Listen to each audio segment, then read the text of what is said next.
I hadn't opened my front door in 3 years. Not because I couldn't. The lock worked fine. The hinges didn't squeak. There was no chain across the frame. No physical barrier keeping me inside the brownstone my parents left me when they died. I just didn't.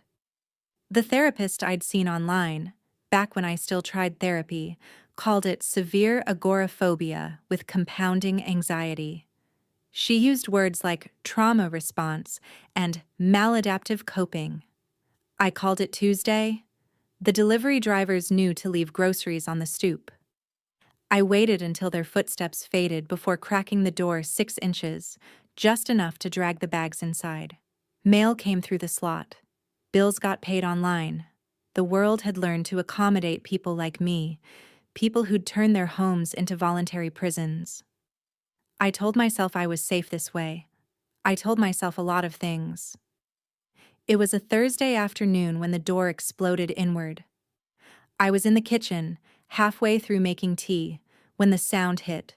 Wood splintering, metal shrieking, the entire frame giving way like it was made of cardboard.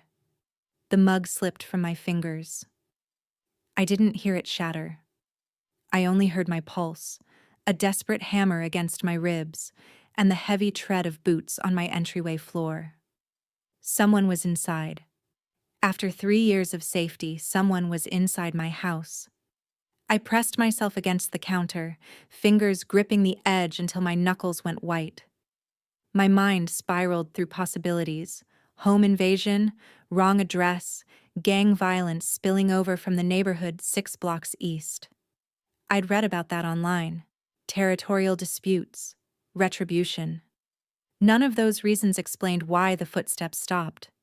Why whoever had broken through my door wasn't rushing through the house, wasn't shouting, wasn't tearing through rooms looking for valuables or revenge. The silence stretched thin. Then a voice, low and controlled. Elena Moretti? My breath caught. Nobody used my full name. Not the delivery drivers, not the online therapist, not even the automated calls from my bank.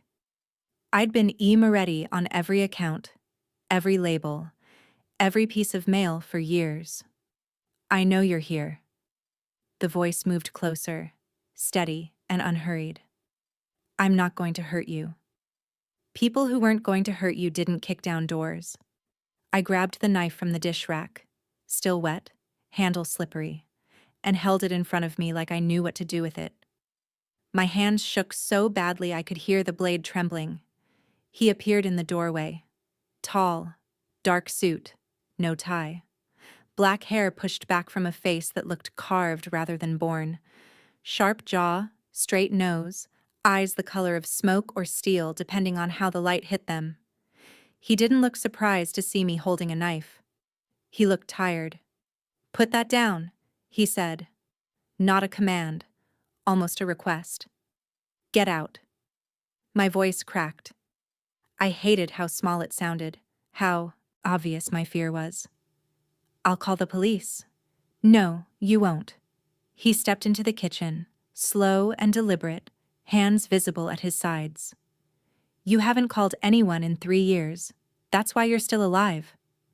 The knife wavered. "What?" "Your father made a deal before he died.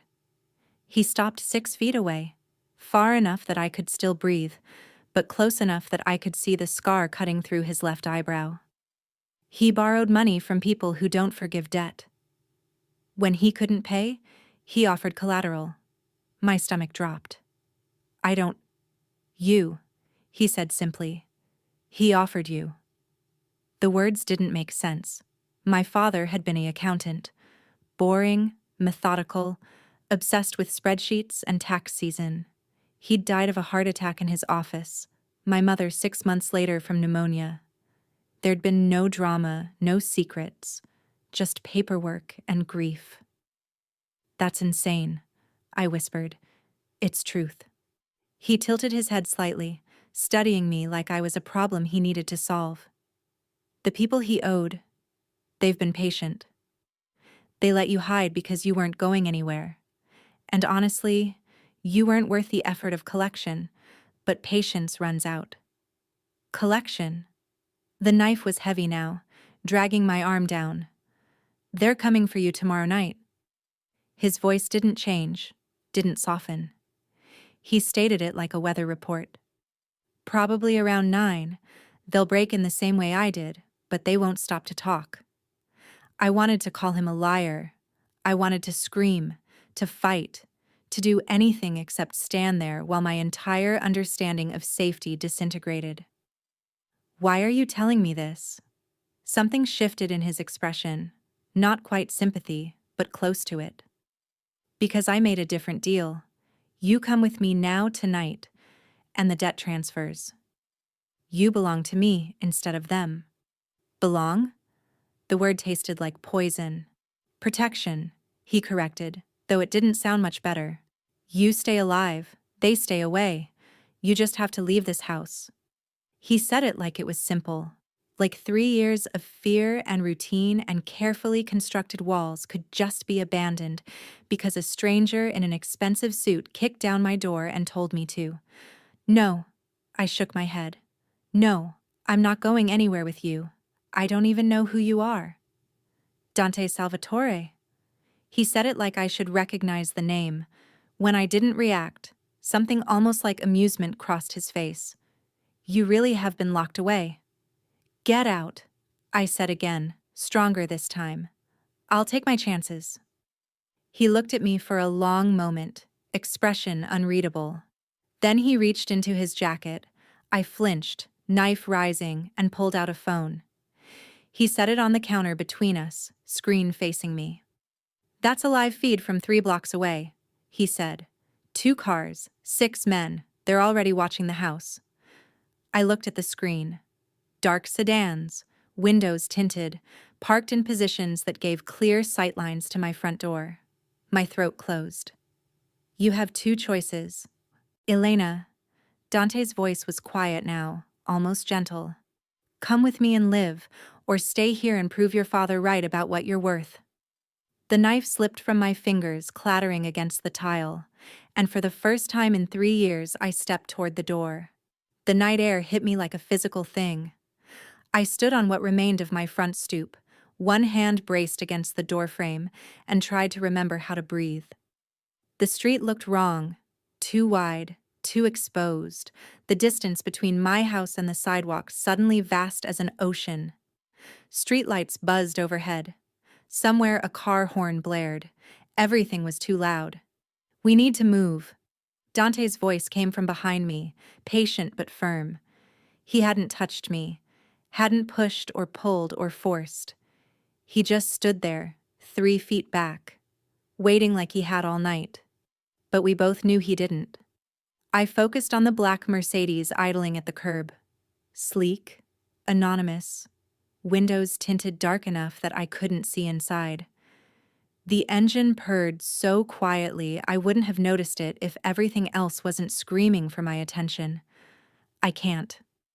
The words came out strangled. My legs wouldn't move forward. They remembered the rules. Stay inside, stay safe, stay small. "Yes, you can. You don't understand. I understand you're about to pass out if you don't start breathing properly."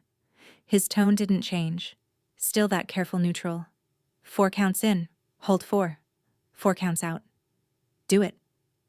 I wanted to tell him to go to hell. Instead, I dragged air into my lungs, counting without meaning to. 4 in, 4 hold, 4 out. The edges of my vision stopped swimming. "Again," he said. I did it again, and again. Somewhere around the 5th repetition, I realized my feet had moved. Not far, maybe 6 inches, but they'd moved. The doorframe was no longer holding me up. Good. Dante shifted position, angling himself between me and the street, blocking the view, making the world smaller. 6 more steps, that's all. Just 6. I counted them like prayers.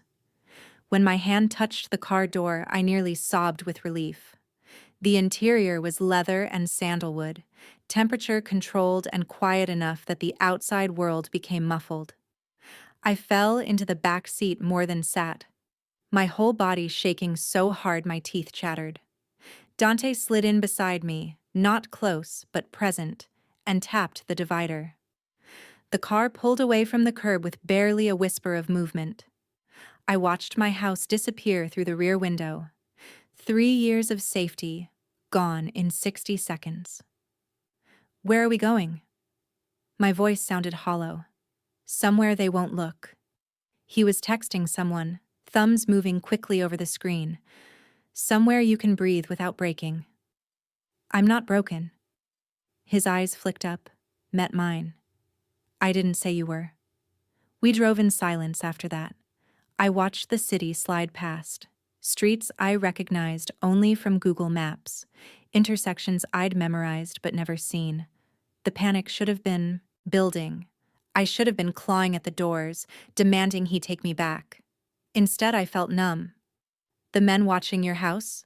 I said eventually. Who are they? Vittorio's crew. Dante pocketed his phone. Your father owed the Andretti family. Vittorio runs collections for them. He's patient when it profits him. It stopped profiting him. And you? I made a better offer. Which was? He turned to look at me fully. You really want the details? No, I didn't, but I asked anyway. Yes. I paid your father's debt plus 30% interest. In exchange, Vittorio agreed to close the account and transfer any claim to me. He said it like discussing a business merger. Technically, according to the paperwork, you're my responsibility now. Responsibility. The word curdled in my mouth. Not property? That depends on your perspective. What's yours? He studied me for a long moment. Your leverage I couldn't let someone else hold. What you become after that is up to you. The honesty was almost worse than a lie would have been.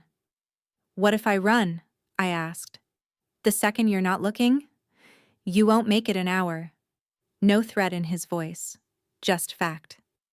Vittorio's people know what you look like now. They've had 3 years to study your patterns, your face, every detail of your life. The only reason they didn't grab you sooner was because taking you from your house meant work. Easier to wait for you to emerge. But I never did. No, he agreed. You didn't, which made you more trouble than you were worth. Until tonight. I pressed my forehead against the cool window.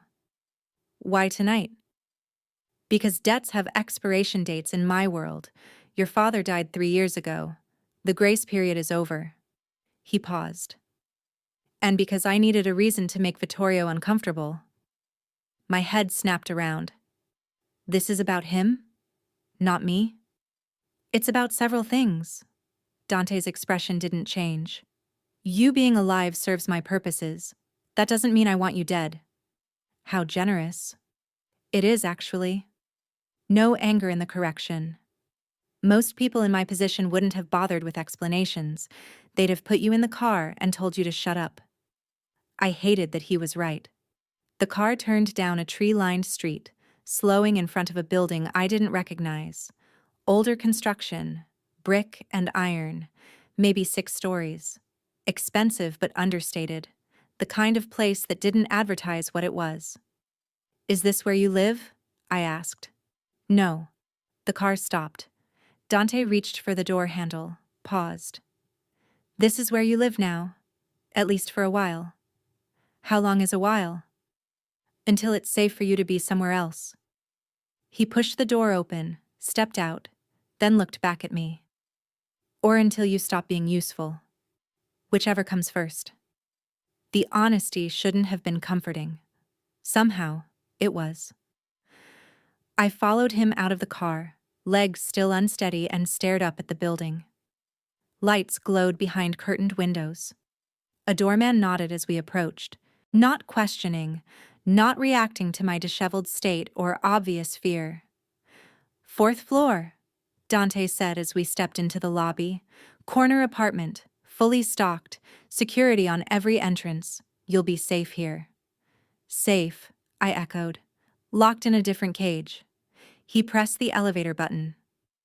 The difference is, this cage has guards facing outward. The elevator doors opened. I stepped inside, watching my reflection in the polished brass, pale face, wild eyes, clothes I'd been wearing for 2 days because changing required energy I didn't have. I looked exactly like what I was. Prey. Elena. Dante's voice stopped me from spiraling. You made the right choice. Did I? The doors began to close. His eyes held mine through the narrowing gap. You're still breathing, he said. That's always the right choice. The elevator rose, carrying me toward a future I hadn't chosen, and I wondered if he actually believed that, or if he just needed me to. The apartment was too clean. That was my first thought stepping through the door. Not that it was beautiful, though it was, or that it was larger than anywhere I'd lived before. Just that it was clean in a way that suggested no one actually lived here. Like a hotel room staged for guests who'd never arrive. Dante moved through this space with familiar ease, checking rooms with the efficiency of someone performing a routine. Bedroom, bathroom, kitchen. I stood in the entryway and watched him work, unsure if I was allowed to move. You're not a prisoner. He said it without turning around. You can explore. Can I leave? No. He opened the refrigerator, scanned the contents. But you can move freely within the apartment. There's food. Clothes in your size in the bedroom closet. Bathroom is stocked. Internet works, but it's monitored. Of course it is. Would you prefer I lie? I didn't answer. Instead, I walked toward the windows, floor to ceiling, overlooking the street below, and immediately wished I hadn't. The height made my stomach lurch. The exposure made my skin crawl. I could see too much.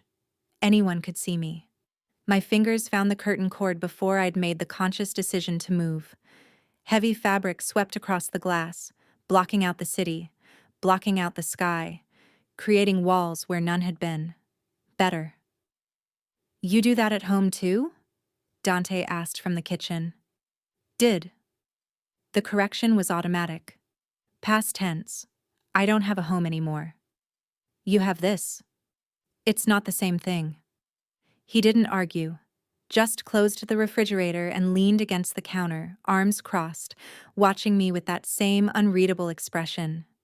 What would make it feel safer? The question surprised me enough that I actually looked at him. Why do you care? Because scared people make mistakes. Mistakes draw attention. Attention is dangerous. He said it matter-of-factly, like explaining basic math. So what do you need? I thought about it. About 3 years of carefully constructed safety. All the tiny rituals that had kept me functional. Locks I control, on the bedroom door. Done. My own food. Nothing pre-made. The kitchen is yours. And I hesitated. This one felt ridiculous. White noise, something constant. I can't sleep in silence. Something shifted in his expression, not quite understanding, but recognition. I'll have a machine brought up tonight. Why are you doing this? I told you. No. I cut him off. Not the manipulation about safety and leverage. Why are you actually accommodating me? You could have thrown me in here and locked the door. You didn't need to ask what I wanted. Dante was quiet for a moment. Then, my sister had agoraphobia. After our father died. He said it like discussing the weather. She wouldn't leave her room for 8 months. Screamed when anyone tried to force her. Eventually stopped eating. Past tense. I noticed the past tense. What happened to her? I asked softly. She got better. He pushed off the counter. Slowly. With help. But the people who tried to force her, they made it worse every time. His eyes met mine. I learned that lesson young. The honesty landed like a stone in still water. I'm not your sister. No. He agreed. You're not. But fear works the same way regardless. He moved toward the door and I realized he was leaving. Panic spiked. Irrational, unwanted at the thought of being alone in this sterile space. Wait. The word escaped before I could stop it. He paused, hand on the doorknob, looking back. "How long?" I asked. "How long did it take your sister to get better?" 18 months before she could leave the house alone. 2 years before she stopped checking the locks obsessively. He turned the knob. 3 years before she could ride in a car without counting exit routes. And now? His expression closed. Now she's fine. She lives in Milan, runs a gallery, travels constantly. A pause. She's fine. But something about the way he said it made me think she wasn't entirely fine, that maybe no one who'd experienced that kind of fear ever really was. "Dante?" I said, as he stepped into the hallway. He looked back one more time. "Thank you." The words felt strange in my mouth. Wrong, somehow, to thank someone for saving me from a situation his world had created. But I said them anyway. He nodded once. "Locks will be installed within an hour. Food delivery tomorrow morning. Don't open the door for anyone except Marco. Tall, scar on his right cheek. Always wears gray. He's your guard." My guard or my jailer? Both. No apology in his voice. "Get some sleep, Elena. Tomorrow we discuss what happens next." The door closed with a quiet click. I stood alone in the pristine apartment, curtains drawn, silence pressing in from all sides. My hands found the familiar pattern, checking the lock. Once, twice, 3 times until my brain accepted it was secure. Then I walked through each room, touching walls, testing windows, mapping the space until it felt less foreign. The bedroom closet held exactly what Dante had promised: clothes in my size, neutral colors, nothing flashy. The bathroom had unopened toiletries arranged by type. The kitchen cabinets were stocked with basics. Someone had planned this. Not last minute, not rushed. This apartment had been prepared for me specifically, which meant Dante had known he was coming for me before he'd kicked down my door. I found the bedroom. Minimalist, queen bed, dark gray linens, and sat on the edge of the mattress. My body remembered how to shake, remembered the adrenaline crash that always came after panic. But I didn't cry. I'd stopped crying somewhere in year 2, when I realized tears didn't fix anything, and no one was coming to save me. The thing was, someone had come tonight. I just wasn't sure yet if I'd been saved or collected. 45 minutes later, I heard sounds in the hallway. Footsteps, low voices, the mechanical whir of a drill. True to his word, Dante was having locks installed. I waited until the sound stopped, until I heard the apartment door close again.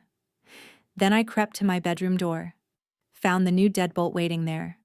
Solid brass, key on my side of the lock. I turned it 3 times, listening to the bolt slide home. Then I turned it 3 more, just to be sure. In the morning, I'd face whatever came next.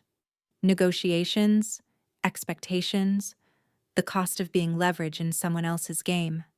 But tonight, for the first time in 3 years, I fell asleep somewhere other than my own house.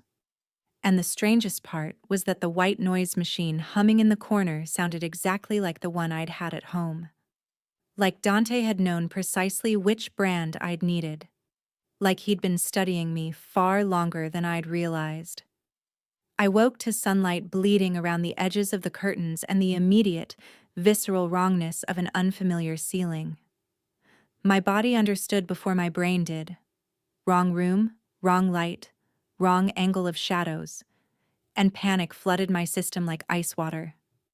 I sat up too fast, head swimming, fingers already reaching for the familiar comfort of my own nightstand and finding nothing.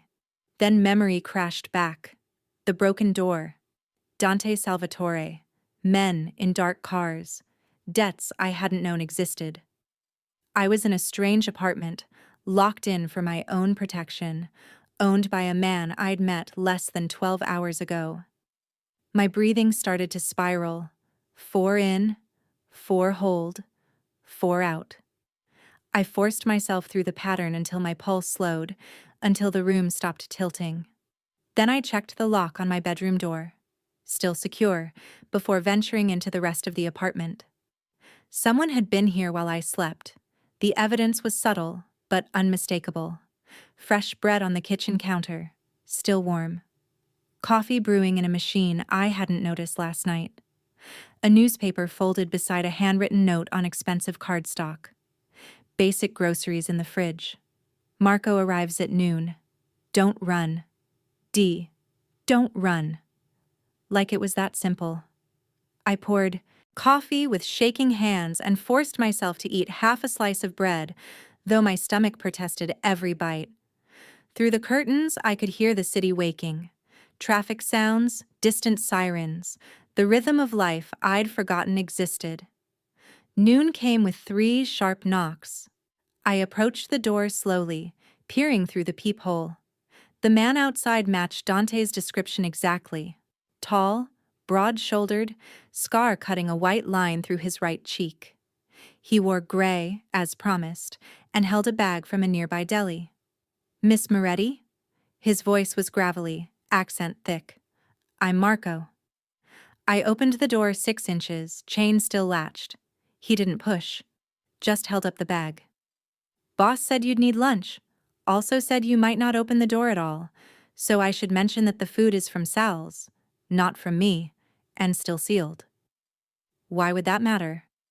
"Because you're scared of poison and I'm scared of Dante."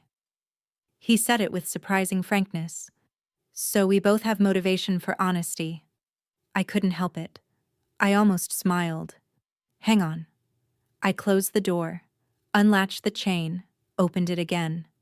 Marco stepped back immediately, giving me space and set the bag just inside the threshold. "I'll be outside if you need anything," he said. "Medical emergency, fire, personal crisis, someone trying to break in, any of those, you knock 4 times. I'll hear it." 4 times specifically? 3 is normal, 5 is Morse code, 4 is Marco, get your ass in here. He shrugged. "Boss's rules, not mine." "Does he have a lot of rules?" "Enough." Marco studied me with sharp eyes. "But they keep people alive. So most of us follow them." "Most?" "The ones who don't tend to stop being a problem quickly." He touched 2 fingers to his temple in a casual salute. "Enjoy lunch, Miss Moretti." The door closed. I heard him settle against the wall outside, a solid, constant presence. Guard or jailer? "Both," Dante had said. I ate lunch mechanically, tasting nothing, and tried to plan. Tried to think past the immediate panic to what came next. But every thought spiraled back to the same impossible question. What did Dante actually want from me? The answer arrived at 6 p.m. with Dante himself. He knocked. 2 sharp raps, and waited. When I opened the door, he was alone, jacket off, sleeves rolled to his elbows. He looked tired in a way that suggested he'd been awake since long before I woke. "Can I come in?" he asked. "It's your apartment." "That's not what I asked." I stepped back. He entered, moving to the living room, and waited until I'd closed the door before speaking. "How are you settling in?" "I'm not." The truth came easily. "I'm existing." "That's different." "Fair enough." He pulled a folder from the bag he carried, set it on the coffee table. "We need to discuss terms." "Terms?" "What happens now?" "What I expect." "What you can expect from me." He sat, gestured for me to do the same. I remained standing. "You don't trust me. I don't expect you to. But we need ground rules." "You mean your rules?" "Our rules," he corrected. "Because here's the truth, Elena. I don't want a prisoner. Prisoners require constant oversight, constant energy, constant risk. I want a partner." I laughed, sharp, humorless. "A partner? I'm collateral." "You were. You don't have to stay that way." He opened the folder revealing documents I couldn't read from this distance. Your father's debt is paid.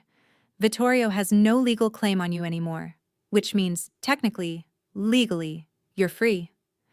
Technically, I repeated. What about practically?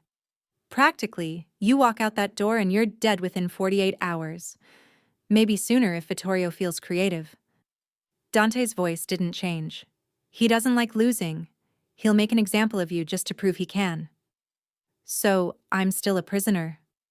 Or, Dante said slowly, you stay, help me with something I need, and in exchange, I make sure Vittorio and everyone like him forget you exist. Help you with what?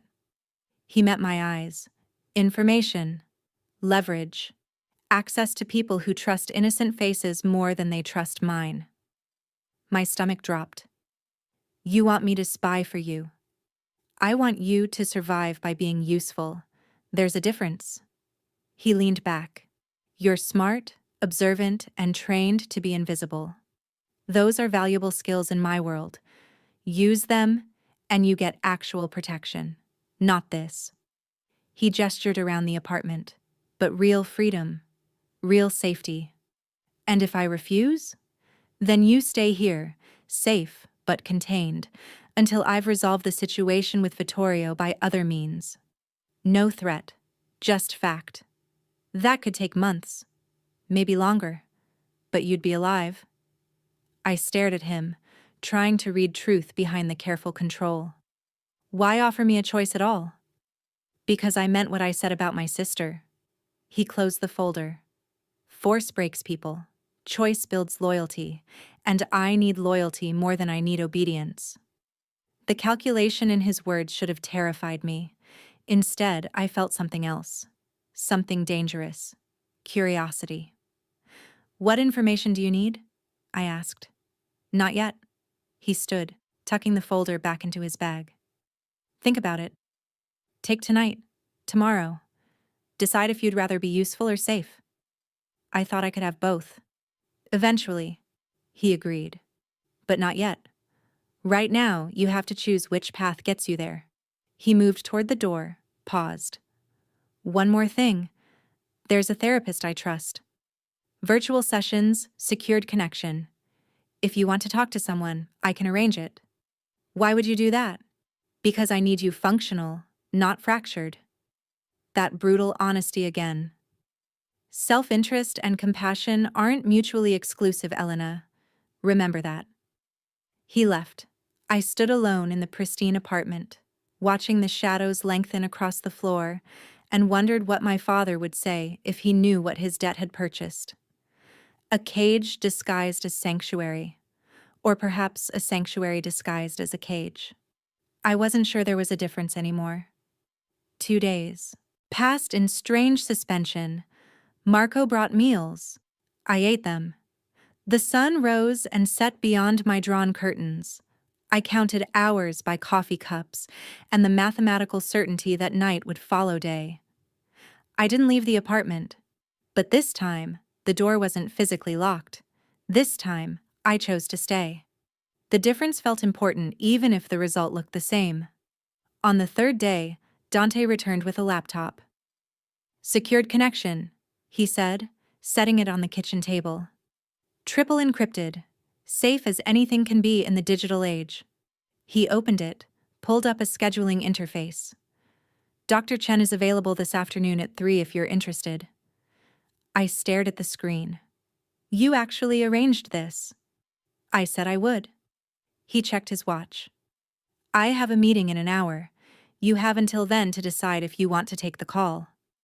What happens if I do? You talk to a professional about whatever you want to talk about. She's bound by confidentiality, specializes in anxiety disorders, and knows enough about my world not to flinch at context. Meaning she works for you. Meaning she works with people in difficult situations and doesn't ask stupid questions. He moved toward the door. 3 p.m., Elena. Your choice. He left before I could formulate a response. I spent the next 2 hours pacing, arguing with myself, testing the weight of this new variable. A therapist who understood Dante's world, who knew I was here, how I'd arrived, what I was caught in. A trap? Surveillance dressed as care? Or actual help? At 2:58 p.m., I opened the laptop. At 3:00 p.m. exactly, the call connected. Dr. Chen had kind eyes and graying hair pulled into a neat bun. She looked like someone's favorite aunt, not someone who navigated mafia politics. "Elena," she said warmly, "it's good to meet you. Dante mentioned you might need someone to talk to." "Did he tell you why?" "Only that you've experienced a recent upheaval and might benefit from support." She adjusted her glasses. "Why don't you tell me what's been happening?" So I did. Not everything. I wasn't that naive. But enough. The 3 years of isolation, the door breaking open, the cars full of men, the impossible choice between dying in my house or living in someone else's control. Dr. Chen listened without interrupting, nodding occasionally, her expression carefully neutral. When I finished, she was quiet for a moment. "That's a lot to carry," she said finally. "How are you managing?" "I'm breathing, that's about it." "Breathing is good. It's the foundation everything else builds from." She leaned forward slightly.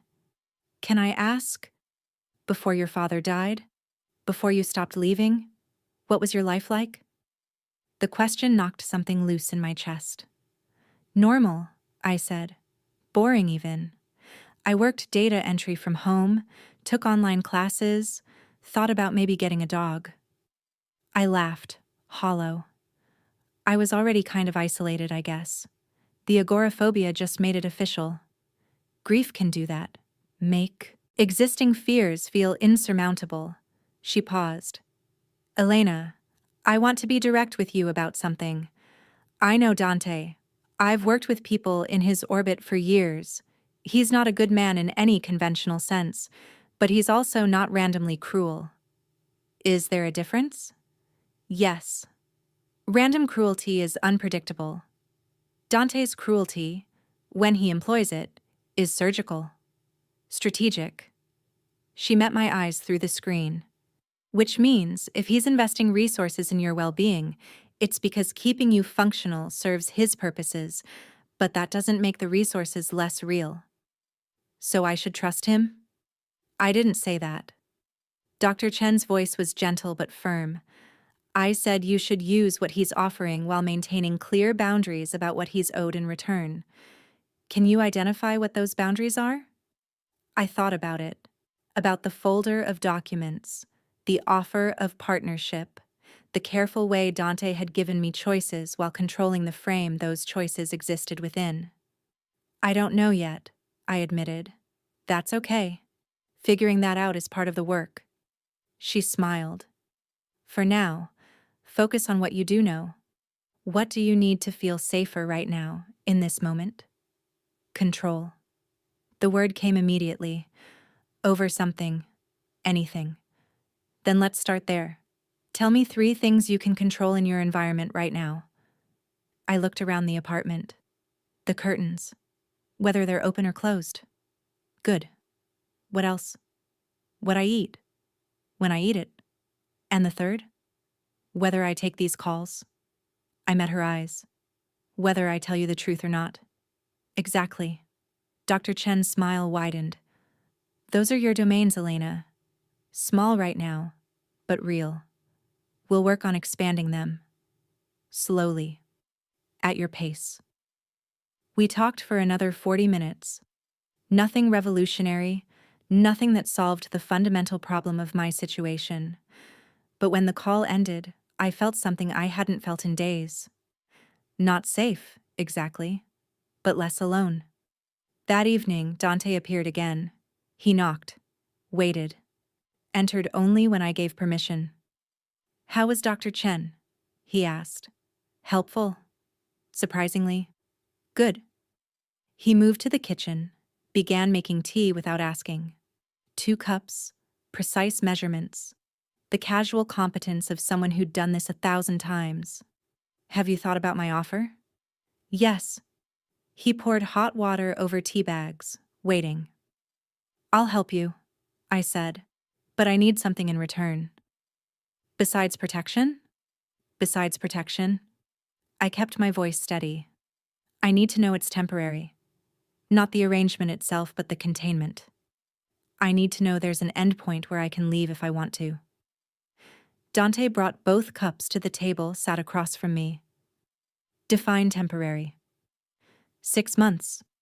If I'm helping you, gathering information, being useful. In 6 months, we reassess. If I want out, you let me go. Safely. No retaliation. And if the situation with Vittorio isn't resolved in 6 months, then you've had half a year to find another solution. I wrap my hands around the mug, grounding myself in the heat. Or you extend my contract. Renegotiate. But it can't be open-ended. I can't live not knowing if there's ever an exit. He studied me for a long moment. That's fair. Really? Really. He pulled out his phone, typed something quickly. I'll have legal draw up a contract. Temporary arrangement, 6-month term, exit clause conditional on threat assessment, clear expectations on both sides. You'll actually put it in writing? Elena. His voice softened fractionally. I'm not trying to trap you. I'm trying to keep you alive long enough to be free. If you can't trust that, at least trust that broken tools don't serve me. I'm not a tool. No, he agreed. You're an asset. There's a difference. I wanted to argue, to insist I was a person, not a resource to be managed. But arguing felt exhausting, and he wasn't entirely wrong. In his world, I was currency. The only question was what denomination. When do we start? I asked. Tomorrow. Small task, low risk. He sipped his tea. There's a charity gala Friday night. Art auction, wealthy donors. The kind of event where information flows freely because everyone assumes they're among friends. You want me to go? With me. As my date. He said it matter-of-factly. We'll position you as someone new to the city, visiting from out of town, harmless. You listen, observe, report back what you hear. That's it? That's everything. Most people don't know how to listen. They wait for their turn to talk. His eyes held mine. But you've spent 3 years listening to silence. You'll hear things others miss. The truth of it landed uncomfortably. What do I wear? I asked. Something appropriate will be delivered tomorrow. Marco will teach you what to expect, how to move in these spaces without attracting the wrong kind of attention. He finished his tea, stood. Get some rest, Elena. Friday night, you step into my world properly. I'm already in your world. No. He moved toward the door. Right now you're on the edges, insulated, protected. Friday, you'll be in the center, where things are beautiful and brutal in equal measure. And if I can't handle it? He paused, hand on the doorknob. Then we'll know that quickly, and I'll find another way to keep you useful. The door closed behind him. I sat alone with my cooling tea and the growing awareness that I'd just agreed to become exactly what I'd spent 3 years avoiding. Visible, exposed, present in the world. The apartment suddenly felt smaller, the walls closer, my carefully maintained isolation cracking at its seams. But underneath the fear, something else stirred.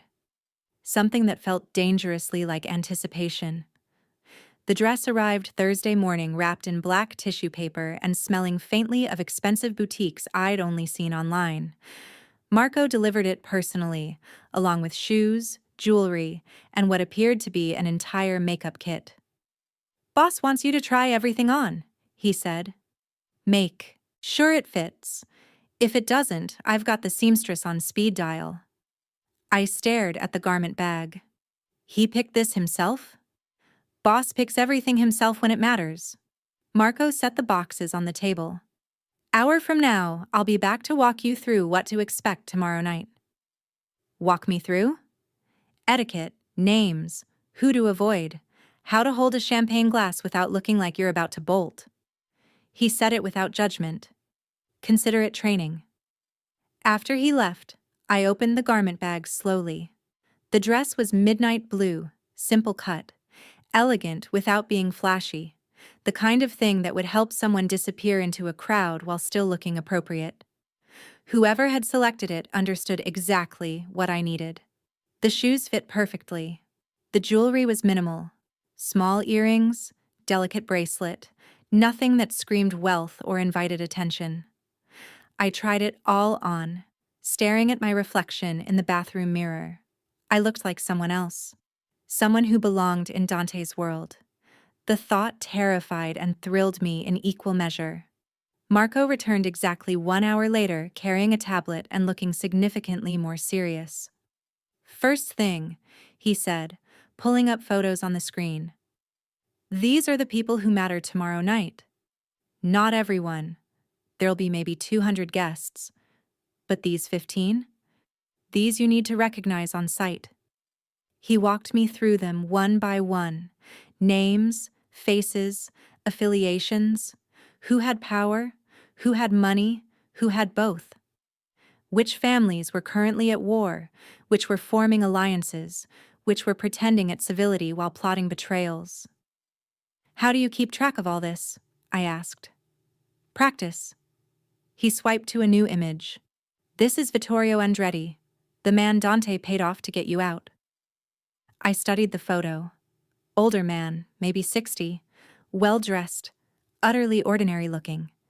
He could have been anyone's grandfather.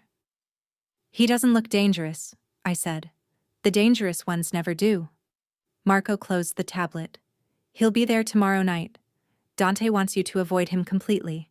Don't make eye contact. Don't engage. Don't even acknowledge his existence." "Why would he be at the same event?" "Because pretending everything is fine is how power works in this world." Marco's expression was grave. "Tomorrow night, everyone will smile, drink champagne, discuss art. Meanwhile, they're all calculating angles, measuring threats, deciding who to destroy next week." "That sounds exhausting." "It is, but it's also how business gets done." He stood, moved to the center of the room. "Now posture. Stand up." I did. Straighter. Shoulders back but not stiff. "You want to look confident, not military." He circled me, assessing. "When you walk, smooth strides. Don't rush. Don't fidget. If you need to ground yourself, focus on your breath. But keep your face neutral." "What if I panic?" "Then you find Dante. He'll be watching you the entire time." Marco positioned himself as if holding an invisible champagne glass. "Speaking of glasses, you hold it like this, by the stem, not the bowl. Sip occasionally, but never empty it. The goal is to blend in, not get drunk." We practiced for an hour, walking, standing, making small talk, gracefully extracting from conversations. Marco played various roles: aggressive socialite, suspicious businessman, drunk donor, while I learned to deflect, redirect, maintain pleasant distance. "You're better at this than I expected," he said finally. "I had a lot of practice being invisible." "Different skill. Invisibility is passive. This is active camouflage." He checked his watch. "One more thing. Personal space. People will get close, especially men. They'll lean in, touch your arm, invade your bubble. You can step back without being rude. Just create distance naturally, like you're adjusting your dress or looking at something else." "What if they don't take the hint?" "Then Dante handles it." Marco's expression darkened. "Trust me, no one wants to be handled by Dante." After he left, I practiced alone. Walking the apartment in the dress and heels, holding an actual champagne glass filled with water, repeating names and faces until they stuck. Vittorio Andretti. Silver hair, kind eyes, ruthless reputation. Lucia Moreno. Art dealer, money launderer, Dante's occasional ally. Thomas Way. Legitimate businessman on the surface, weapons distributor underneath. I fell asleep that night with their faces floating behind my eyelids, and dreamed of crowded rooms where everyone wore masks. Friday evening arrived too quickly. Dante appeared at 7, immaculate in a black tuxedo, hair-styled, every detail precise. He looked dangerous and beautiful in equal measure, exactly the kind of person who belonged in that world. I was still in my apartment clothes, dress laid out on the bed. "You're not ready," he observed. "I'm terrified." The honesty escaped before I could stop it. He moved into the apartment, closed the door. "What specifically?" "All of it. The people, the crowds, being visible." My hands shook. "What if I freeze? What if I can't do this?" "Then we leave." He said it simply. "Elena, I need you functional, not fractured. If it's too much, we find another way." "You said you needed this." "I do, but not at the cost of destroying what I'm trying to build." He pulled out his phone, typed quickly. "We have 20 minutes before we need to leave. Get dressed. If you're still panicking when the car arrives, we don't go." "That's it. That's it." He moved to the window, giving me privacy. "No one performs well under threat. You either choose this or you don't." I went to the bedroom, stared at the dress, chose this, or chose safety. Dr. Chen's words echoed. "Those are your domains, Elena. Small right now, but real." I put on the dress, applied minimal makeup, another skill from my previous life, back when I'd thought I might date again someday. Fastened the jewelry with trembling fingers. When I emerged, Dante turned. Something shifted in his expression. Not quite surprise, but close. "You look perfect." "Perfect for what?" "For disappearing into a crowd while everyone notices you anyway." He offered his arm. "Ready?" I took it, feeling the solid warmth of him through the fabric. "No. But I'm going anyway." "That's courage, Elena. Remember that." We left the apartment together. Marco was waiting by the car, scanning the street with professional vigilance. He opened the door when he saw us, nodded once at me. "Breathe," he murmured. "You've got this." The car smelled like leather and Dante's cologne, sandalwood and something darker. We drove in silence through the city, traffic lights painting the interior in shifting colors. "The goal tonight," Dante said quietly, "is simple. Observe. Listen. You're not gathering intelligence for any specific purpose.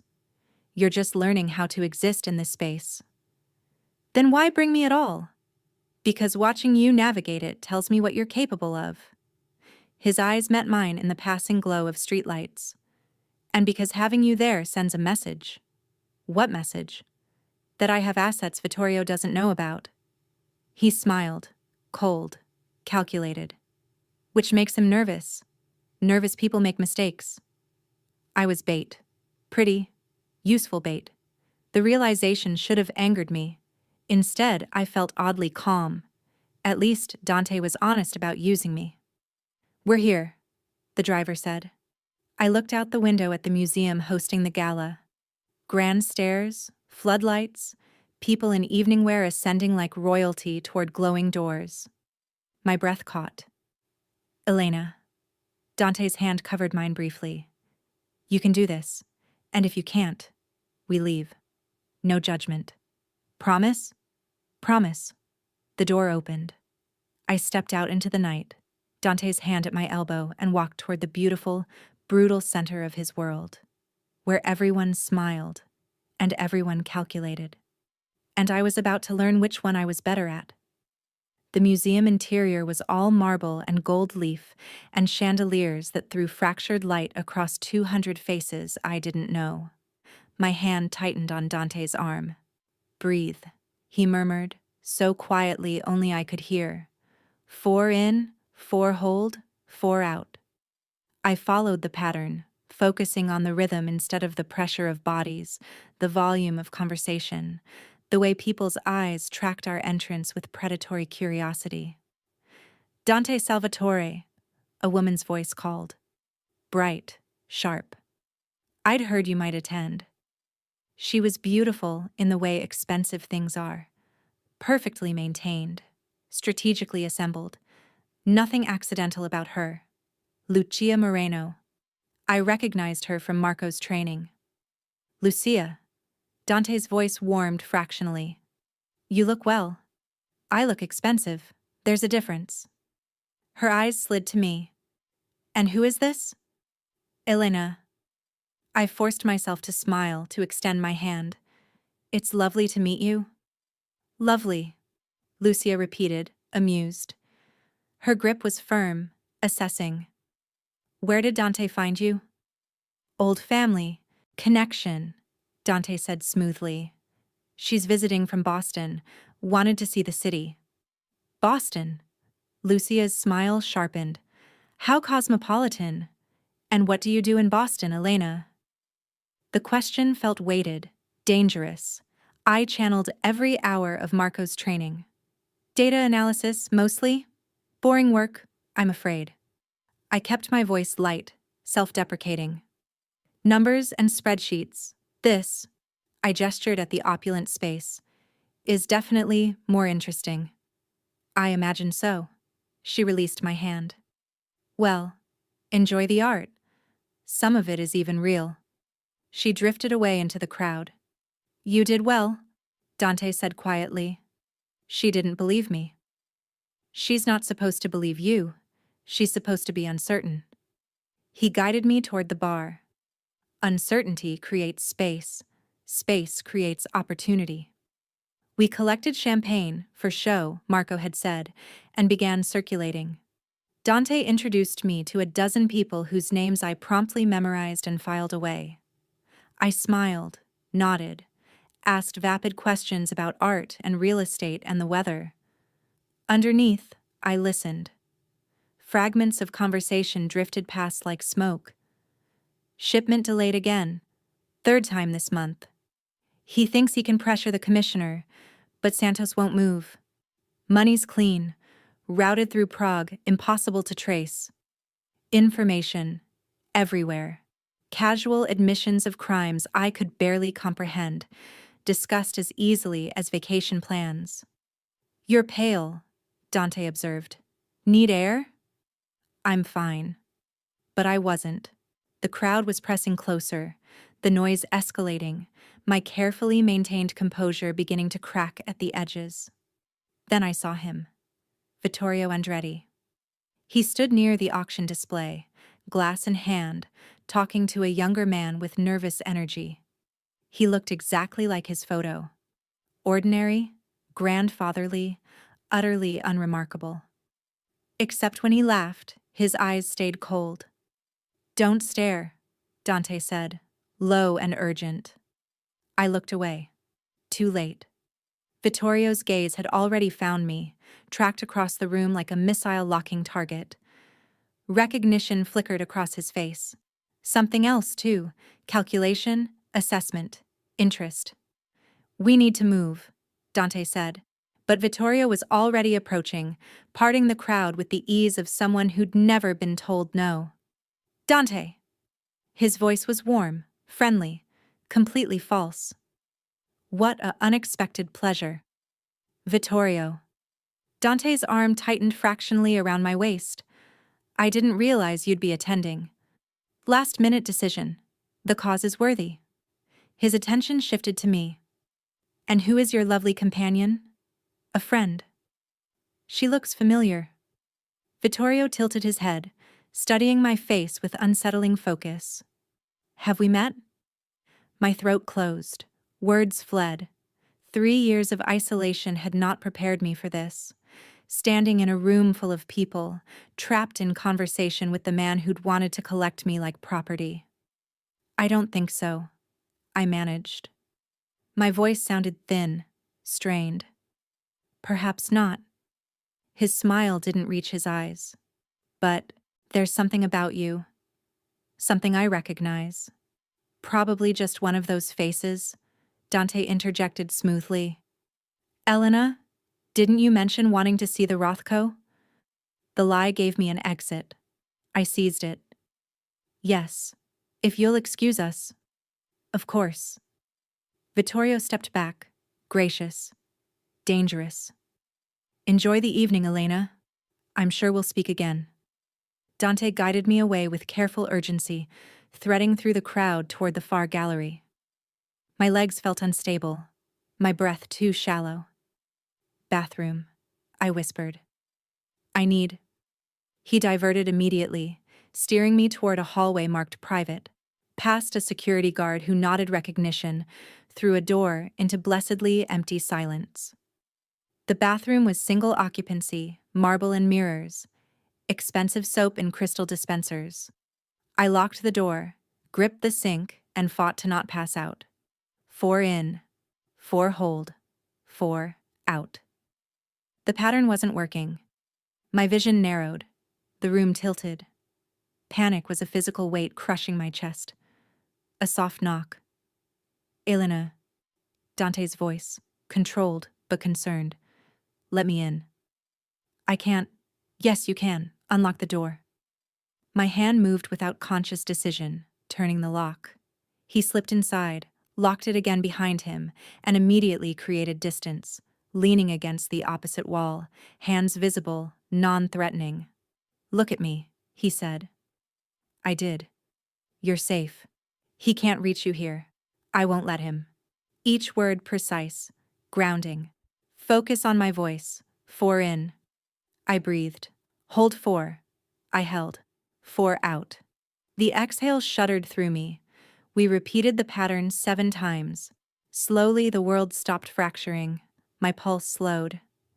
The bathroom resolved into solidity again. Better? Dante asked. I recognized his voice. The words tumbled out. From before you came. He called my house once, months ago. Left a message on my machine. I didn't know who it was then, but I remember the sound. Dante's expression darkened. What did he say? That my father's time was running out. That inheritance passes to children. That I should answer my door when opportunity knocked. I pressed my palms against the cool marble. I thought it was a scam call. I deleted it. He was testing you, seeing if you'd respond to indirect threats. Dante pushed off the wall. We're leaving. Now. But I need you functional more than I need you traumatized. He opened the door, checked the hallway. Car's already waiting. Marco's covering our exit. He'll know I ran. Good. Let him know. Dante offered his hand. Let him understand that scared prey doesn't come out to play. I took his hand. Let him lead me through service corridors and staff exits, bypassing the glittering crowd entirely. Marco materialized beside us, silent and efficient, clearing obstacles before they appeared. The car was warm, dark, safe. I collapsed into the seat, dress wrinkled, makeup probably ruined, entire body shaking. Dante slid in beside me, maintaining careful distance. I'm sorry. For what? For miscalculating. I thought Vittorio wouldn't approach directly, that his ego would keep him at a distance. He stared out the window. I was wrong. You couldn't have known. I should have. Something bitter in his voice. Should have remembered that men like Vittorio can't resist testing boundaries. We drove in silence. The city blurred past, lights and shadows, Friday night carrying on without us. Can I ask you something? I said eventually. Yes. Why did you really bring me tonight? The truth. Dante was quiet for so long I thought he wouldn't answer. Then, because I needed to see if you could survive in that world, and because Vittorio needed to see that you exist under my protection now, visible and unavailable. So I was bait. Yes. No apology in his voice. But bait I won't let get caught. Is there a difference? To the bait? Probably not. He finally looked at me. To me? Yes. Because losing you costs me resources I've already invested. The brutal honesty should have hurt. Instead, I almost laughed. At least you're consistent. It's all I can afford to be. The apartment building appeared. Marco opened the door, helped me out with surprising gentleness. "You did good tonight," he said quietly. "Better than most." I panicked and ran. "No, you recognized danger and extracted yourself strategically." He smiled. "That's not running. That's surviving." Inside the apartment, Dante moved immediately to lock the door, check the windows, perform his security ritual. I watched him work, methodical and controlled. "What happens now?" I asked. "Now you rest. Tomorrow we debrief. Everything you heard, everyone you met, impressions that might matter." He moved toward the door. "And then we figure out the next step." "What if there isn't a next step? What if I can't do this?" He paused, hand on the doorknob, turned back. "Then we find something else you can do. I meant what I said, Elena.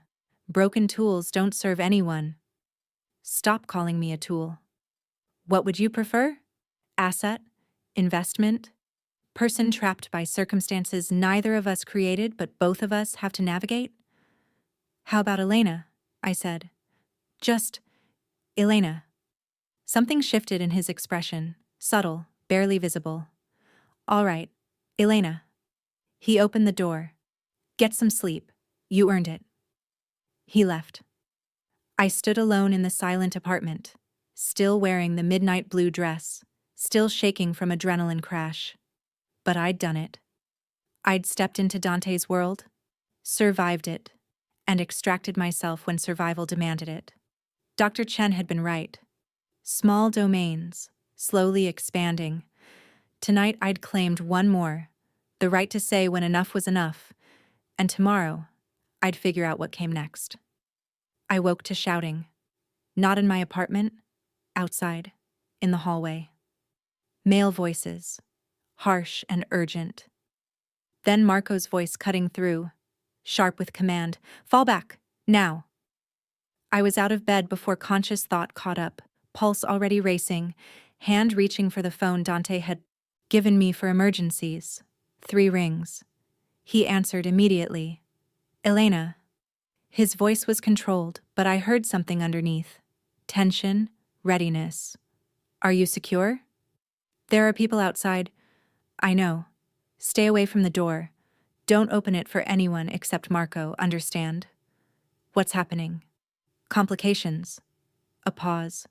Sounds on his end, voices, movement. "I'm 10 minutes out. Marco has the hallway. You're safe." "Dante." The line went dead. I pressed my back against the wall opposite the door, counting heartbeats, listening to the muffled chaos beyond. Footsteps, sharp commands, something heavy hitting the floor. Then silence. Terrible, complete silence. 4 soft knocks broke it. Marco's signal. I opened the door 6 inches. Marco stood in the hallway, suit jacket open, one hand resting casually on something at his hip I couldn't see but could imagine. His expression was calm, professional. "You're all right?" he asked. "What happened?" "Miscommunication that's been resolved." He glanced down the hallway. "Boss is on his way up. Until then, I need you to stay inside and away from windows." "Marco." "Miss Moretti." His voice firmed. "Please." I closed the door, locked it, waited. Dante arrived exactly 7 minutes later. I'd counted every second, moving with controlled urgency. Marco must have cleared him through because he knocked once, perfunctory, before the lock clicked open. He had a key. Of course he had a key. "You're okay?" First words out of his mouth, eyes scanning me for damage. "I'm fine. What happened?" "Vittorio sent people." He moved to the windows, checked sightlines with practiced efficiency. "Not to hurt you, he's too smart for that. But to remind me that he knows where you are." My stomach dropped. "They found the apartment." "They've always known where the apartment was, Elena. That's not the point." He turned to face me. "The point is, last night made him nervous enough to test boundaries. That's dangerous." "So what now?" Now we move you. He pulled out his phone, already texting. Different location, better security. Somewhere Vittorio would have to commit resources to reach. Somewhere attacking you costs him more than you're worth. I'm worth something to him? You're worth annoying me, which has value in his calculations. Dante pocketed the phone. Pack essentials. We leave in an hour. Just like that? Just like that. His expression softened fractionally. This is what I meant about my world, Elena. Beautiful surfaces over constant calculation. Last night's gala, this morning's posturing, it's all chess. And I'm a pawn. You're a piece I'm trying to promote before Vittorio can capture you. He moved to the door. 1 hour. Marco will help you pack. He left before I could argue.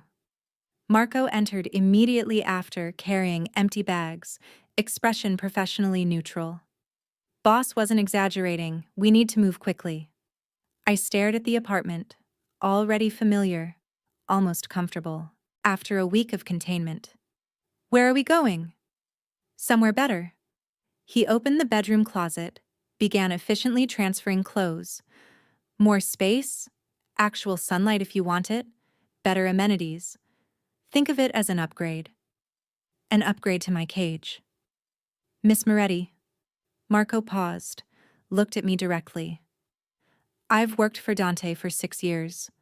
I've seen him protect assets he cared about maintaining. I've seen him abandon assets that became liabilities. You want to know the difference? What? He doesn't personally relocate liabilities at 5 a.m. He delegates. Marco returned to packing. So take the upgrade, because the alternative is significantly worse. We packed in focused silence. 40 minutes later, 2 black SUVs pulled up outside. Dante supervised the transfer with military precision. Bags, electronics, even the white noise machine from my bedroom. Nothing left behind that couldn't be replaced, or that might provide information. You'll ride with me, he said, guiding me toward the first vehicle. Marco takes the second car with your things. Different routes, scheduled arrival times, standard protocol. Standard for what? Moving someone whose location matters. He opened the door. After you. The drive took 30 minutes through residential streets I didn't recognize, heading toward what looked like warehouse districts near the water. My anxiety built with every turn away from familiar territory. Where exactly are we going? I asked. Renovated loft in the industrial district, top floor, single access point, surveillance on all approaches. Dante's eyes tracked the streets with constant vigilance. Used to be a textile factory, now it's secure living space for people who need that. Other people you're protecting? Not currently. Right now it's yours. The building appeared. Red brick, iron fire escapes, industrial windows that reflected morning light. Dante's phone buzzed. He checked it, nodded to the driver. Marco's in position. We're clear. Inside, a freight elevator carried us up 6 floors. The doors opened directly into the loft. I stepped out into open space. Exposed brick walls, 20-foot ceilings, massive windows overlooking the river. It was beautiful in a raw, industrial way. Nothing like the pristine apartment we'd just left. It was also 4 times the size. Bedrooms through there. Dante gestured toward a distant doorway. Bathroom's been completely renovated. Kitchen's functional. Security panels by the entrance. Marco will teach you the codes. I walked slowly through the space, processing. This is mine? For as long as you need it. He moved to the windows, checked locks. I know it's not freedom, but it's better than where you were. Why? The question came out sharper than intended. Why invest this much in keeping me? You said yourself I'm just leverage against Vittorio. Wouldn't it be easier to... To what? He turned. Let him take you? Kill you and remove the variable entirely? Yes, that's not how I operate. His voice stayed level, controlled. When I take responsibility for someone, I see it through. Even when it's inconvenient. This is more than inconvenient. This is expensive, complicated, risky. Elena. He crossed the distance between us. Do you want the business explanation or the honest one? Both. Business. You're an asset I've invested significant resources in protecting. Walking away now means admitting I miscalculated, which damages my reputation. Emotions aside, I'm committed to seeing this through profitably. He paused. And the honest one? I prompted. I don't like men like Vittorio. I don't like how they treat people as disposable. I don't like knowing that walking away means condemning you to exactly that. Something raw flickered across his expression. My sister. She would have ended up like you if I hadn't intervened. Trapped.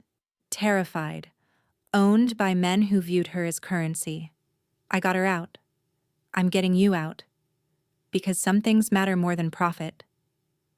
The admission landed between us like confession. You never talk about her, I said quietly. Your sister. Because she's safe now. Anonymous, protected, living a life those men can never touch. His voice softened. That's what I'm buying you, Elena. That future. Where Vittorio becomes irrelevant because you're no longer anyone he can claim. How long does that take? Depends on how patient you are. He moved toward the door. Marco's waiting. He'll set up your security protocols. I'll be back tonight to debrief about Friday. Dante, I called as he reached the elevator. He looked back. Thank you. Simple words, inadequate, but real. He nodded once. Then he was gone, descending back into his world while I remained here in this beautiful cage, counting the days until beautiful might become something else. Something like free. 6 weeks in the loft changed something fundamental. Not dramatically. Not in ways I could name on any specific Tuesday afternoon. But slowly, steadily, like water wearing stone, the edges of my fear dulled. I started opening the curtains. Just for an hour each morning, letting sunlight flood the exposed brick, warming the hardwood floors. Then 2 hours. Then entire afternoons where I sat by the windows and watched the river traffic, counting boats like meditative prayer. Marco brought groceries weekly. I cooked. Real meals, complicated recipes that required focus and precision. The ritual grounded me, chopping vegetables, timing pasta, building flavor through layers, control in small edible increments.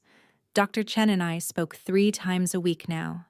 She taught me techniques beyond counting breaths, grounding exercises, cognitive reframes, ways to separate past trauma from present safety. How are you feeling about the space? She asked during our 9th session. Less contained, I admitted. More occupied. Like I'm living here instead of just surviving here. That's significant progress. She made a note on her tablet. And the anxiety, when you look outside? Still there, but manageable. I glanced toward the windows, open, inviting, no longer threatening. I think about going outside sometimes. Do you want to? I don't know yet. The truth. Part of me does. Part of me remembers why I stopped going outside in the first place. Both those feelings can be true simultaneously. Dante visited weekly, always in the evening, always after confirming Marco had swept the building. We established a routine without discussing it. Tea, debrief, analysis of information I'd gathered from the limited social interactions he orchestrated. A lunch with Lucia Moreno, a phone call with Thomas Way's assistant, casual conversations with people who trusted pretty, harmless Elena from Boston. I learned to listen for subtext, to remember specific phrases, to recognize patterns in how people revealed information without meaning to. I was getting better at being useful. You're smiling, Dante observed one Thursday evening. That's new.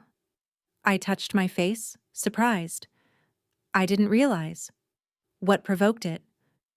I figured out Way's supply route. The thing he mentioned about Prague and clean money, it's not Prague. It's actually routed through Prague to Budapest, then back through shell companies in Delaware. I pulled up my notes. He repeated the phrase, Prague laundering, 3 times in one conversation.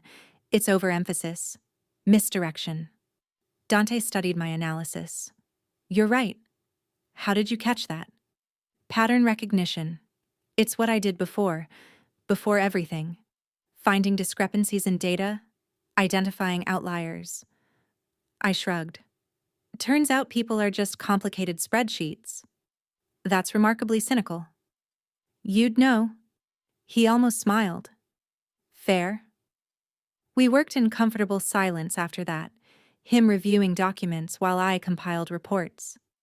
The domestic normalcy of it felt surreal.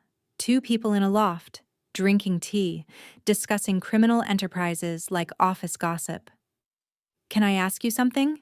I said eventually. Always. Your sister.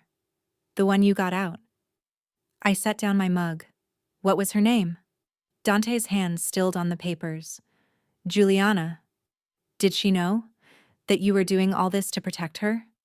Not at first. She was too deep in her own fear to see beyond it.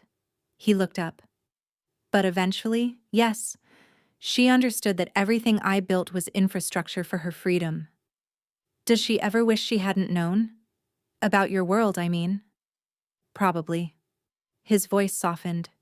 She chose ignorance after, cut ties, created distance. I think that's healthier, honestly. But you miss her? Every day. Simple admission. But knowing she's safe, genuinely safe, makes the missing tolerable. Do you think I could do that? Eventually? Cut ties and disappear? Yes. No hesitation. When the threat is neutralized, when Vittorio no longer has motivation to find you, you can become anyone you want. Live anywhere, do anything. And you'd just let me go? That was always the plan, Elena. He met my eyes. I'm not collecting people.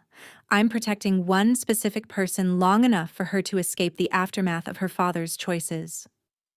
The honesty still startled me sometimes. When? I asked.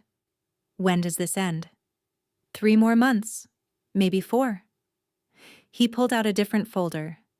Vittorio's consolidating power in other territories. His attention is shifting. Once he's committed elsewhere, you stop being worth the resources. And then? Then we discuss where you want to go, what identity you want, how much money you need to start over. He said it like discussing travel plans. I'll provide all of it, no strings, no obligations, clean break. Why? Because that's what freedom looks like. And I promised you freedom. That night, after Dante left, I stood by the windows and looked out at the city. Lights reflecting off the river, traffic flowing through streets I'd once thought of as threatening. They looked different now. Still dangerous. Still unpredictable. But navigable. The next morning, I woke with a decision crystallizing. When Marco arrived for his weekly check, I met him at the elevator. I want to try something, I said. He tensed. What kind of something? The roof. Just the roof. 5 minutes. I kept my voice steady. You can come with me, stay the whole time, but I need to try being outside. Marco studied me carefully. Boss know about this? Not yet, but he said I could expand my domains. Pretty sure he meant metaphorically. Probably. I'm choosing to interpret liberally. He almost smiled. Then pulled out his phone, typed quickly. 30 seconds later, it buzzed with a response.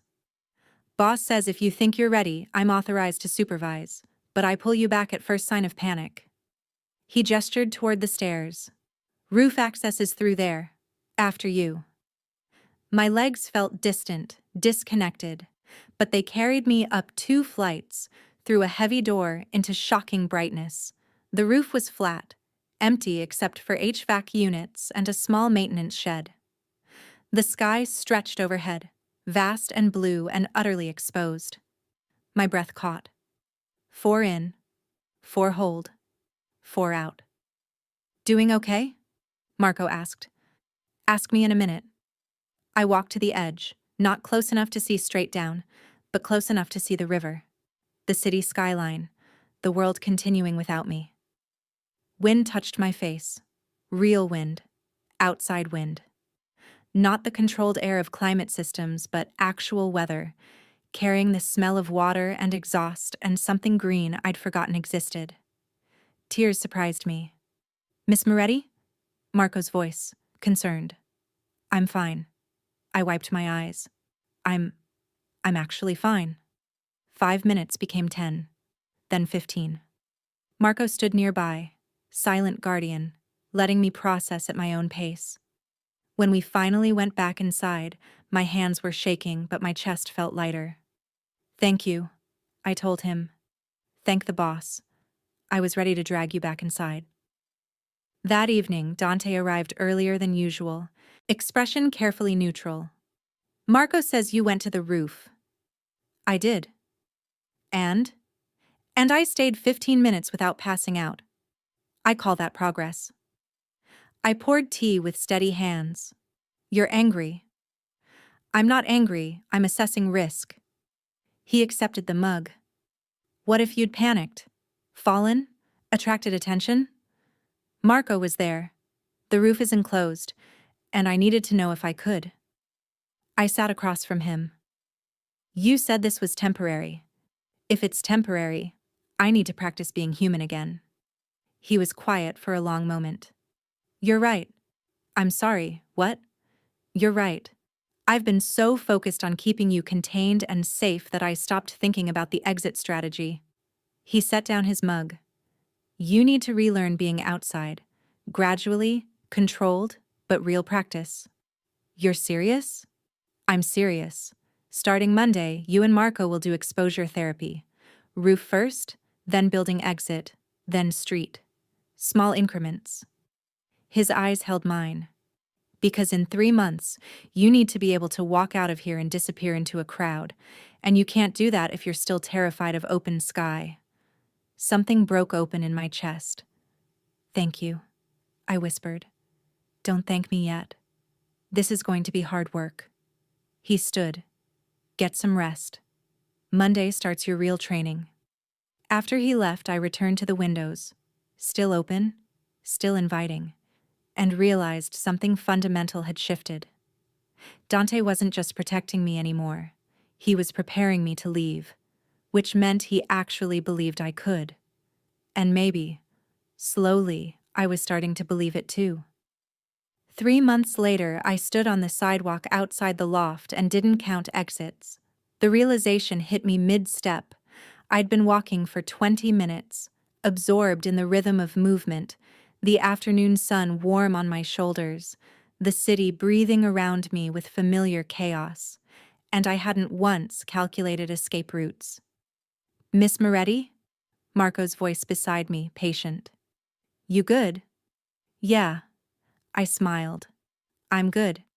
We were doing our routine circuit, loft to coffee shop to park bench to loft, a careful loop that expanded weekly. Today marked our 43rd walk. I'd stopped counting at 30, but Marco kept meticulous records. The coffee shop recognized me now. The barista knew my order. I'd become unremarkable, invisible in exactly the way I'd once craved and now no longer needed. Boss wants to meet tonight, Marco said as we walked back. Said he has information? My stomach tightened. Information in Dante's world was never casual. Good information or bad information? Didn't specify, but he sounded... Marco paused, searching for the word. Satisfied. That evening, Dante arrived carrying a folder and wearing an expression I'd learned to recognize. Carefully controlled victory. Elena. He set the folder on the table. We need to talk. About? Your freedom. He opened the folder, revealing documents. Vittorio's done. I stared at him. What? He overextended in Philadelphia. Made bad. Alliances. Worse enemies. The families he betrayed came together last week and forced him into early retirement. Dante's voice carried quiet satisfaction. He no longer has resources, territory, or motivation to care about you. Retirement? I didn't understand. In your world? What does that mean? It means he's alive, but powerless, stripped of everything that made him dangerous. He pushed the documents toward me, which means you're clear. Genuinely, completely clear. I looked at the papers without seeing them. So I can leave? You can leave. You can stay in the city if you want, with protection until you're settled, or you can go anywhere else. He pulled out a second folder. I've prepared options. New identity if you want it. Financial security. References for whatever profession you choose. You're just letting me go? I promised you freedom, Elena. This is what it looks like. He leaned back. No obligations, no strings. You walk out of here whenever you're ready, and I make sure you stay safe while you figure out what comes next. The generosity felt incomprehensible. Why? I asked. You invested months, resources, security. What do you get from just letting me disappear? Peace of mind. Simple answer. And the knowledge that at least one person got out intact. Your sister. And you. He met my eyes. She rebuilt her life after everything. You can too. I thought about the last 3 months. The careful expansion of my world. Roof to sidewalk, to coffee shop to park. The therapy sessions with Dr. Chen. Learning to separate past fear from present safety. The nights cooking complicated meals, reading books, existing without counting locks. What if I'm not ready? I asked quietly. Then you stay until you are. The loft is yours as long as you need it. He stood. There's no deadline, Helena. Just opportunity when you're ready to take it. After he left, I sat alone with the folders, reading through options I couldn't quite process. New names, new cities, new lives waiting like unopened gifts. I called Dr. Chen. I'm free, I told her. Dante says the threat's gone. I can leave whenever I want. How do you feel? She asked. Terrified. Honest answer. Also, excited? Maybe? I don't know. Freedom after containment is disorienting. Give yourself time to adjust. She paused. What do you want, Elena? Not what you think you should want. What do you actually want? I looked around the loft. Exposed brick, river views, carefully built safety. 3 months ago, this had felt like a cage. Now, it felt like home. I want to stay, I realized. Not forever, but for a while. I want to build a life here, slowly, with support. And then decide what comes next from a place of choice, not fear. That sounds healthy and brave. Does it? Yes, because you're choosing the pace of your recovery instead of running from it. That night, I slept without white noise for the first time in years. 2 weeks later, I enrolled in online classes, data analysis, my old field, but approached differently now, with confidence I'd forgotten I possessed. Marco still visited weekly, but more friend than guard. We'd developed an easy rapport, talking about cooking and sports and nothing consequential. Dante came monthly now, checking in, ensuring I had everything I needed. Our conversations shifted from information gathering to genuine exchange, books we'd read, places we'd traveled, the small details of being human. You seem settled, he observed during one visit. I am. Weirdly, surprisingly, settled. I poured tea without thinking. Thank you for giving me time. Thank you for not running the moment you could. He accepted the mug. Though I'd have understood if you had. Where would I go? I'm building something here. I gestured at my laptop, the textbooks scattered across the table. Real work. Real connections. Slow, but real. Good. He smiled. Genuine warmth. Rare and valuable. That's what I hoped for. 6 months after Vittorio's retirement, I took the subway alone for the first time. 45 minutes each way, practice run. Marco knowing the route but not accompanying me. My hands shook boarding the train. My breath caught in the underground crush of bodies. But I made it. There and back, without panic, without breaking. That evening, I called Dante. I did it, I said. Full subway circuit solo. Elena, pride in his voice. That's incredible. I know. I laughed, giddy with success. I know it sounds small, but it's not small. It's everything. A year after arriving at the loft, I signed a lease on my own apartment. Smaller, quieter, mine. Not owned by Dante, not protected by Marco, just mine. The independence terrified and thrilled me equally. Dante helped me move boxes, Marco hauled furniture, Dr. Chen sent flowers. You did it, Dante said, standing in my new living room. Actual freedom. How does it feel? Strange. Good strange. I looked around at the empty space waiting to be filled. Thank you. For everything. You did the work, Elena. I just held the door open. Still. He moved toward the exit, paused.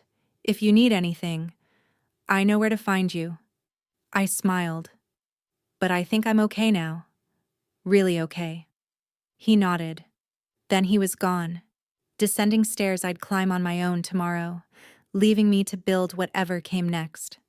I stood at my new windows, uncurtained, overlooking a city I no longer feared, and thought about my father.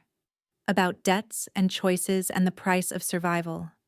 He'd offered me as collateral without knowing. Dante had given me agency without asking. Between those two impossibilities, I'd found myself. Not the person I'd been before fear locked me away. Not the person trauma had shaped in isolation. But someone new. Scarred, yes, but functional. Careful, yes, but brave. Someone who could walk outside without counting exits. Someone who could disappear into crowds without panicking. Someone who could choose her own life and mean it. The apartment was quiet, empty. Mine. I made tea, unpacked books, and started planning tomorrow. And for the first time in 4 years, tomorrow felt like possibility instead of threat.